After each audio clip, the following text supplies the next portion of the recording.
प्यारे दोस्तों, आप देखना स्टार्ट कर चुके हैं इरफानी नेटवर्क यूट्यूब चैनल और मैं हूं मोहम्मद इरफान। झारखंड मुसलमानों की दयनीय स्थिति, मुसलमानों के नाजुक हालात पर और मुसलमानों पे जो जुल्म सितम हो रहा है दोस्तों, उसी को लेकर बरेली शरीफ के अंदर एक मुसलमानों का धर्म संसद हुआ और इसी धर्म संसद को लेकर अब दोस्तों संतों और भक्तों का बयान आना स्टार्ट हो गया है। दोस्तों पूरी बात आपको बताएं उससे पहले फ़कत इस बात से इस वीडियो का आगाज़ करना चाहेंगे कि वो कत्ल भी करते हैं तो चर्चा नहीं होता, वो कत्ल भी करते हैं तो चर्चा नहीं होता, हम उफ भी करते हैं तो हो जाते हैं बदनाम। प्यारे, आपने इरफानी नेटवर्क देखना स्टार्ट कर दिया है और मैं हूं आपका भाई मोहम्मद इरफान, झारखंड। दोस्तों बरेली शरीफ, जहां Islamia inter college Islamia ground में मुसलमानों का धर्म संसद बुलाया गया, जहां नारा लगाया गया, आवाज़ दो हम एक हैं, आवाज़ दो हम एक हैं, हिंदुस्तान जिंदाबाद, संविधान जिंदाबाद। दोस्तों आवाज़ दो हम एक है भक्तों को काफ़ी ज़्यादा टिस गया है और इसी इस्लामिया इंटर कॉलेज के ग्राउंड से आला हजरत के लाल मौलाना तौकीर रजा खान ने जिस तरीके से दहाड़ा है, जिस तरीके से मुसलमानों को धमकाने वाले को लताड़ा है, जिस तरीके से मुस्लिम बहू बेटियों को उठाने की धमकी देने वालों को ललकारा है, जिस तरीके से 20 लाख मुसलमानों को मारने की बात कहने वाले कायरों को हड़काया है, इस पर अब एक तरीके का बवाल छिड़ता हुआ नजर आ रहा है। इस पर भक्त कूदते हुए नजर आ रहे हैं, इस पर गोदी मीडिया की भी गिद्ध दृष्टि पड़ गई है। इधर कुछ संत हैं, महंत हैं, वो भी सीधे तौर पर मौलाना तौकीर रजा खान के बयान को रद्द किया है और 24 घंटे के अंदर माफी मांगने को कहा है। और इनमें से सबसे पहला नाम जो आता है वो हनुमानगढ़ी के संत, अयोध्या के हनुमानगढ़ी के संत राजू दास हैं। दोस्तों मौलाना तौकीर रजा खान ने यही ना कहा था कि आप 20 लाख मुसलमानों को मारना चाहते हैं तो आइए आप इधर उधर जाकर क्यों मारेंगे।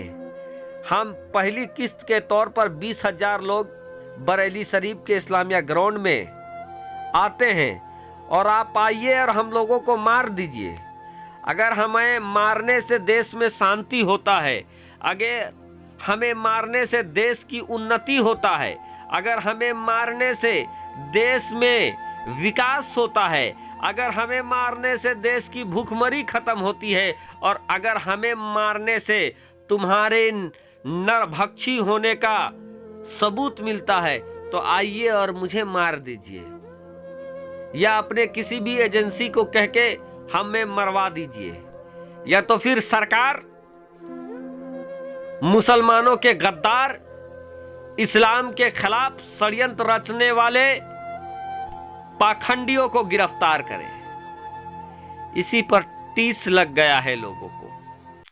मौलाना तौकीर रजा खान ने यह भी बात कही थी 20 लाख मुसलमानों के कत्ल करने वाले लोगों को कि अभी जो ये मुसलमान को आप देख रहे हैं ये मेरे कंट्रोल में है, लेकिन जिस दिन इनका कंट्रोल अगर खत्म हो गया मेरे ऊपर से तो उस दिन को याद करके मैं डरता हूं।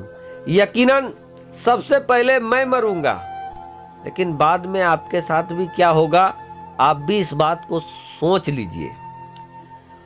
उन धर्म संसद के ढोंगियों को मौलाना तौकीर रजा खान ने लताड़ते हुए यह भी कहा था कि मरने मारने की ज्यादा शौक है तो चलो चाइना के बॉर्डर में चलते हैं, या जिस पाकिस्तान से डराते हो चलो उसी बॉर्डर पे चलते हैं हम और देखते हैं गोली कौन खाता है, गोली खाने का मादा किस में ज्यादा है, यकीनन हम भागेंगे नहीं।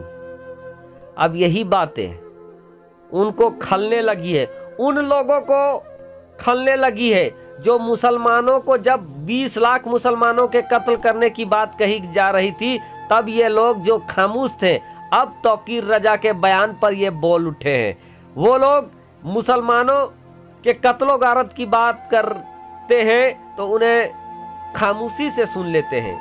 पैगंबर इस्लाम के शान में गुस्ताखी होता है तो खामोशी से सुन लेते हैं। कुरान मुकद्दस के शान में गुस्ताखी होता है तो खामोशी से सुन लेते हैं। और मुसलमानों के आर्थिक बहिष्कार की बात कही जाती है, खामोशी से सुन लेते हैं। मुसलमानों को, गरीब मुसलमानों को, गरीब फेरी वालों को जगह जगह पर मारने और सताने का काम किया जाता है तो खामोशी से अंधे बहरे होकर सुन लेते हैं, देख लेते हैं, लेकिन मुंह तक नहीं खोलते हैं, उफ तक नहीं करते हैं। लेकिन अब जब मुसलमानों ने अपनी क़यादत करना स्टार्ट कर दिया है, अब जब मुसलमानों ने आवाज बुलंद करना स्टार्ट कर दिया है, तो यही ढोंगी मुंह खोलने लगे हैं, यही ढोंगी मुसलमानों को चुप कराने की कोशिश करने लगे हैं। यही लोग मुसलमानों को 24 घंटे की अल्टीमेटम दे रहे हैं। अरे तौकीर रजा क्यों मांगे माफी? हाँ, ये हो सकता है कि जिस तरीके से तौकीर रजा साहब ने बात रखी है, हो सकता है इसको किसी दूसरे अंदाज में भी रखा जा सकता था,